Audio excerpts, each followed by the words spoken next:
A Secretaria de Segurança Pública esclarece as circunstâncias que levaram à prisão temporária de Vitor Aragão, marido e principal suspeito de ter matado a esposa com golpes de marreta. Jéssica Cruz vai trazer os detalhes ao vivo agora no BG Manhã. Jéssica, é com você. E oitivas dentro do inquérito policial.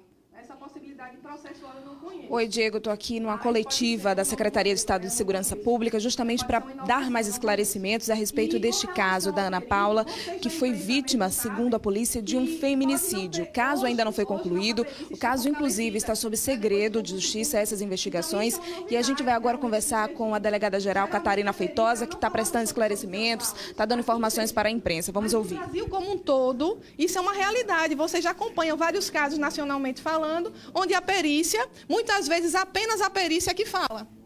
Agora, muitas vezes. Agora, montado o quê? O trabalho. Porque nós temos aqui 3 delegados, a senhora delegada-geral, Sim. uma presidente e a outra delegada que acompanha, e o perito. Como é que está sendo montado esse trabalho para poder elucidar esse crime ou chegar à conclusão do que de fato aconteceu? O trabalho é muito tranquilo, né? É um trabalho de investigação como qualquer outro de feminicídio, né? Nós damos a importância devida porque é um caso realmente importante, onde uma vida foi tirada de forma bárbara, mas o trabalho é normal. A perícia faz a parte dela, a Polícia Civil faz a parte dela, né? E a parte da perícia é justamente fazer a questão da movimentação dos fatos, né, doutor Nestor? É a prova material, é a nossa prova material. É isso que vai definir, muitas vezes, a autoria do delito, né, juntamente com outras provas que são colhidas dentro dos autos. Então, não existe nenhuma possibilidade de dizer que a perícia ela vai ser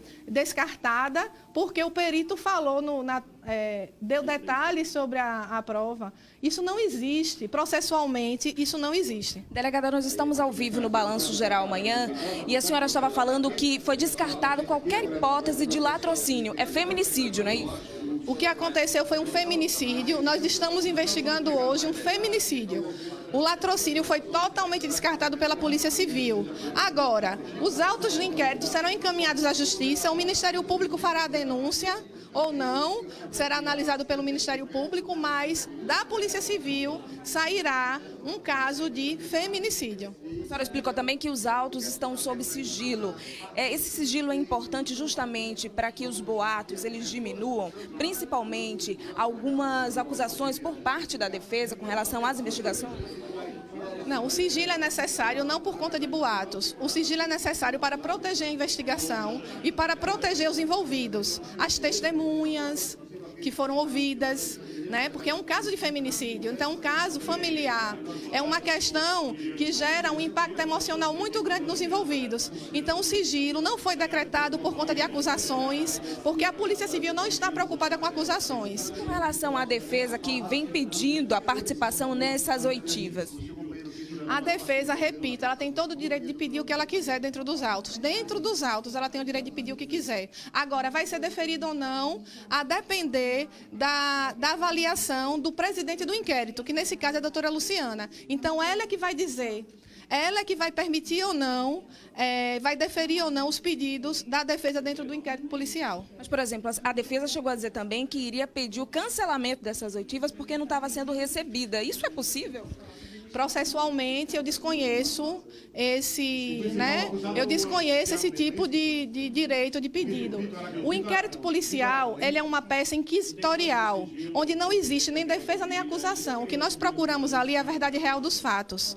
Passa a existir a defesa e o contraditório quando ele vira processo judicial. Então, eu desconheço realmente esse tipo de... Mesmo porque não existiu pedido com relação a cancelamento de ouvidas, né, da defesa. Eu acredito até que sejam boatos. Porque eu não acredito que a defesa tenha a ingenuidade de falar uma coisa dessas. Ele falou, inclusive, para a TV Atalaia sobre essa situação, mas é importante destacar também que não é uma prisão em flagrante, é uma prisão preventiva. É uma prisão temporária, cautelar temporária, que foi deferida pelo judiciário. A prisão foi efetuada dentro da delegacia no momento do interrogatório do suposto autor. Mas é uma prisão temporária. Em momento algum foi uma prisão em flagrante, como está sendo divulgado. Agora, delegada, eu aproveito a presença, a participação da senhora também aqui no Balanço Geral, porque tem mais de um mês esse caso que a gente vai falar, que é a questão do Clautenes. Vocês já têm algum prazo para dar a conclusão dessas investigações? A Corregedoria de Polícia pediu a dilação do prazo ao Judiciário, né, e nós estamos aguardando aí algumas provas técnicas, né, alguns laudos, para que possamos concluir essa investigação. Mas acreditamos que, no máximo, em mais 15 dias, aí, nos próximos 15 dias, a gente esteja concluindo a investigação. Ainda sobre o caso Ana Paula, não foi concluído ainda, né? A coletiva só foi para esclarecer os fatos. A coletiva nós fizemos para poder acalmar os ânimos da imprensa, inclusive, né? Porque todos estavam questionando aqui a Polícia Civil, a Secretaria de Segurança Pública, sobre esses boatos que estão surgindo. Mas nós não vamos detalhar a investigação hoje, nós só iremos detalhar a investigação ao final. Quando terminar a investigação, nós iremos nos reunir e explicar à sociedade como chegamos à autoria dos fatos. A senhora explicou também aqui que os autos estão sob sigilo, mas o que é possível contar agora? É com relação à perícia, que foi dito antes, né? Alguns detalhes que não estavam batendo, né? Com relação ao que o Vitor Aragão tinha dito. Inclusive, no colchão foi encontrado algumas pegadas das sandálias desse rapaz. Isso é possível contar? Não, nós não vamos detalhar nada sobre a nossa perícia, nada sobre a perícia, nada sobre o laudo pericial. Essa é uma prova técnica que ela não deve ser questionada através de boatos e disse-me-disse. Nós temos, sim, que responder dentro dos autos do processo. Então, qualquer dúvida que exista com relação à prova técnica, ela deve ser questionada dentro do processo. O que nós podemos dizer é que confiamos no laudo pericial que foi desenvolvido, que foi realizado pela perícia técnica do Estado de Sergipe, e que não temos que prestar satisfação alguma sobre ele, mas sim, temos a obrigação, se formos questionados, se a perícia for questionada dentro do processo, ela terá a capacidade técnica, nós confiamos nisso, de explicar ponto a ponto o laudo pericial. Muito obrigada pela participação, delegada Catarina Feitosa, que é a delegada-geral, que está se pronunciando hoje sobre o assunto. Ana, uma outra coletiva que foi feita, a perícia chegou a falar, a conversar com a gente, a dar detalhes, mas agora esses detalhes não estão sendo passados mais. Por quê? Porque os autos estão sob sigilo. Segundo a delegada, esse sigilo ele foi pedido justamente para garantir a proteção às famílias e principalmente à criança de 8 anos, que é fruto do relacionamento do Vitor Aragão com a Ana Paula.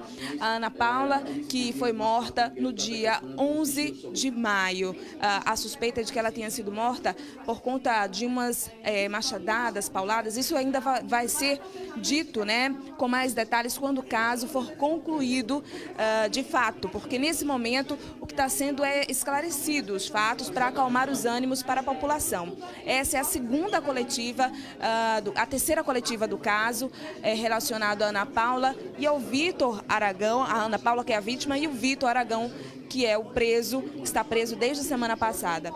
Diego. Tá certo, Jéssica. Mais informações no Balanço Geral Sergipe às 11h50 com o Ricardo Marques.